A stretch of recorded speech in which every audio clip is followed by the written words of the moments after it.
What's going down, everybody? It's your boy, that guy my high, tuning back in for another one of the Mr. Ballin reactions. You know, I know you guys like these ones. I like these ones. He's a great storyteller, so shout out to Mr. Ballin. And he always finds some crazy stories to give us. So yeah, this is no exception. This one definitely is for mature audiences only, as you guys will see here in a minute. Before we jump into that, man, let's give a big shout out to all the members out there who help support the channel. You know what I'm saying? So we got Gary Willis, Mahood Life, Nugget, Liz, Amy Jane Doe, Lynn, Mad Creeker, Driver Thoughts, Lynn Willow, Misty Summers, Mama Dukes, Taylor, Aaron, KC Girl, Token Tug, Nicole, Ryan Parks, Carrie, and Creatively Insane. Whew, got that one out. There's so many of you guys now, man. I appreciate you. We're almost at 20 full-time members. So if you guys want to help, reach new heights for the channel and the membership world, and even just subscribership, hit that subscribe button, hit that join button. You know what I'm saying? Let's achieve greatness. But without further ado, man, let's jump into this and see what happened. This was called Horrific Accident Caught on Live TV. Again, mature audiences only. So if you're not mature, go ahead and click off the video. If you are mature, let's go ahead and do this. The only way to do this story justice, in my opinion, is to include the graphic video footage. And so we have done that, so viewer discretion is advised. Oh, but before we get into today's story, look, that's the warning right there. Like, that's the official warning. Like, yes, we said mature audiences only, but again, if you do not like shocking content, you do not like to be like, whoa, like, you know what I'm saying? Like, just take heed now. Go watch another video. We've done a bunch of other Mr. Ballin videos, a bunch of other just videos in general that are a little bit less graphic, and just go check one of those out. All right. But if you're here for the ride, strap them boots up, tie them, it's tight, and let's do this. The strange, dark, and mysterious delivered in story format, then you come to the right place, because that's all we do, and we upload once or twice every week. So if that's of interest to you, please ask the like button to play a very casual game of chess with you, and then proceed to beat them with the Fool's Mate. Also, please subscribe to our channel and turn on all notifications so you don't miss any of our weekly uploads. All right, let's get into today's story. Man. Shout out to Mr. Ballin too for all the creative ways of asking people to subscribe. You know what I'm saying? He's definitely influenced us a little bit, because sometimes we'd be like, oh, I'll reach up underneath there and tickle the gooch area of the subscribe button, and then just go ahead and bitch slap that motherfucker. Let's go. Oh man, Mr. Ballin, magic. Y'all ready? This is wild. Here's your warning.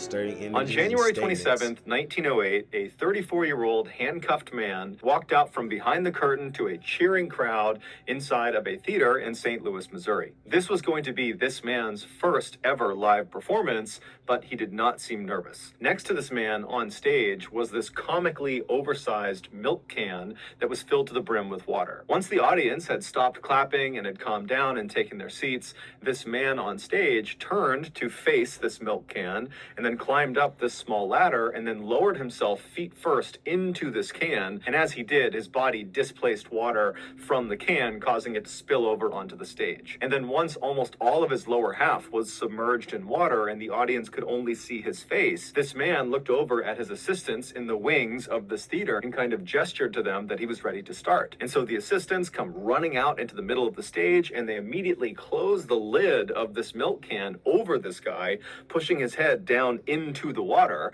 And so as the audience is gasping and collectively holding their breath, the assistants proceed to lock this lid with 6 different locks around the top, and then they wheeled over this cabinet that kind of collapsed around the can, so it was totally out of view of the audience. Now, for this audience, they had never seen anything like this before, and so immediately they all began murmuring and whispering to each other, wondering how this guy is going to survive what he's doing. But 2 minutes after that lid had been sealed, that 34-year-old man emerged from behind the cabinet with his hands open wide, so he wasn't handcuffed, totally unharmed. And then the cabinet was moved aside, and the audience could see the lid of this milk can was still locked. During his lifetime, nobody could ever figure out how the great magician Harry Houdini had escaped that milk can. These dangerous stunts made Harry extremely famous, and it's why we still know him today, nearly 100 years after his death. But it wasn't just that he was able to successfully perform these stunts. It was his attitude while he performed these stunts that made him so notable. He really just came off as being totally fearless, that he was willing to do just about any stunt. But that wasn't actually true. There was one stunt that Harry was absolutely terrified of. Now, he would eventually work up the courage to attempt this particular stunt, but while he was doing it, he panicked and he had to be rescued by his assistants. And after that, he never tried it again. And for decades, nobody else tried it either. Because, I mean, if Harry Houdini can't perform this stunt, then certainly no one else can either. Facts. But in 1990, a daring 32-year-old man named Joe Burrus decided he would be the person who would finally conquer this infamous stunt. Joe was a small-time children's magician in Fresno, California, but deep down, he had always believed that someday he would be the next Harry Houdini. In fact, he would actually tell his family that not only would he be the next Harry Houdini, but he would be even better than Harry Houdini. And so that year, he decided it was finally time to make that dream a reality. And so he saw performing this infamous stunt as a way to make that happen. So on Halloween night of that year, so October 31st, Joe, adorned in his white tuxedo, along with his 2 young sons and his parents, they arrive at Blackbeard's Family Fun Center, which was an amusement park in Fresno, California. The family hopped out of the white limousine that Joe had arranged to bring them there, and they began walking across the parking lot to this big crowd of people. And when this big crowd of people saw Joe walking towards them, they all began to cheer. Joe's stunt that he was about to perform that night had been very heavily advertised, mostly by Joe, and so it had become this spectacle in Fresno. It was going to be aired live on TV while he was doing it, and it was going to be broadcast on a radio station. So after Joe and his family make it over to this big crowd, Joe walks to the front and he climbs up on this impromptu stage, and he gives this impassioned speech to his audience about how he's going to be the one who takes on this stunt and becomes the next Harry Houdini. And then afterwards, he looks over at his assistants, all these guys that are around him, and he gestures to them that he's ready to begin.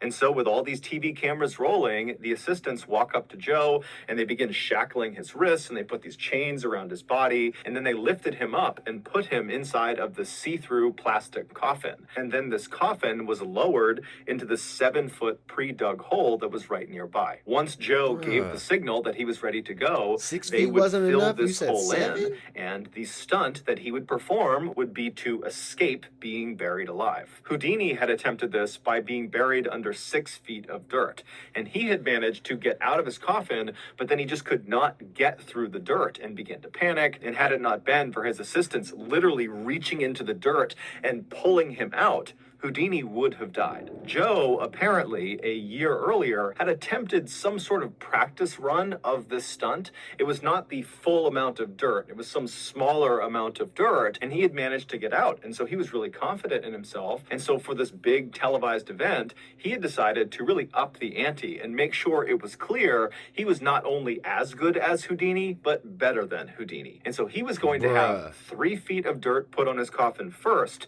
and then 4 feet of wet cement put in on top of that. Many people, when they heard this plan, both the TV personalities, the radio personalities, onlookers, they said this was a terrible idea and you shouldn't do it. But Joe was extremely confident and brushed them off and said, "I know what I'm doing." You know, Houdini failed at this, and he was only using dirt.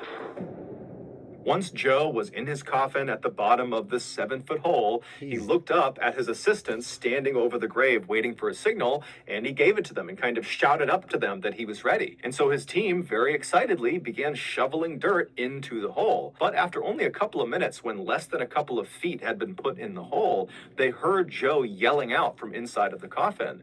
And so everything stopped, the staff jumped in, and they pulled the dirt out until they could finally get the lid of the coffin off. And they found Joe. He was alive, but he was very shaken up, and he kind of sat up and said, "Yeah, the chain around my neck is too tight. You got to readjust the chain." Now, all these onlookers at this event, they heard Joe say this, and they saw him, and their read on this situation was not that his neck chain was too tight, but rather, it looks like Joe might have bitten off more than he can chew, that this stunt is way more dangerous, and maybe he's realizing that, and he's looking for excuses to not do the stunt.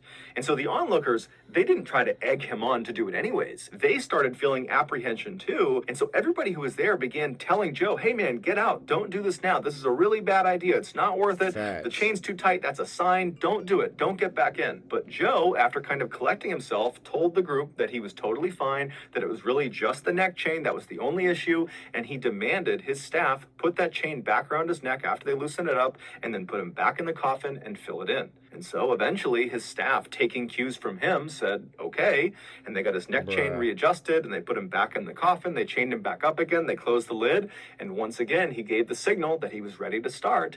And so a very apprehensive crowd watched as the dirt went back in. And after 3 feet of dirt were in the hole, the cement truck came over and poured 4 feet of wet cement on top of the dirt. That and then shit after this hole had been completely filled in, the onlookers, which included Joe's 2 young sons and his parents, they kind of moved in and got right up against his grave and were looking straight down at the top, waiting for Joe to come out again. But as they're watching this hole and as they're filming this hole, all of the cement in the hole suddenly drops about a foot. What had happened was the nearly 15,000 pounds of dirt and wet cement sitting on top of this coffin had finally caused the lid to break, and in an instant, all of the dirt and cement poured into the coffin, surrounding Joe completely.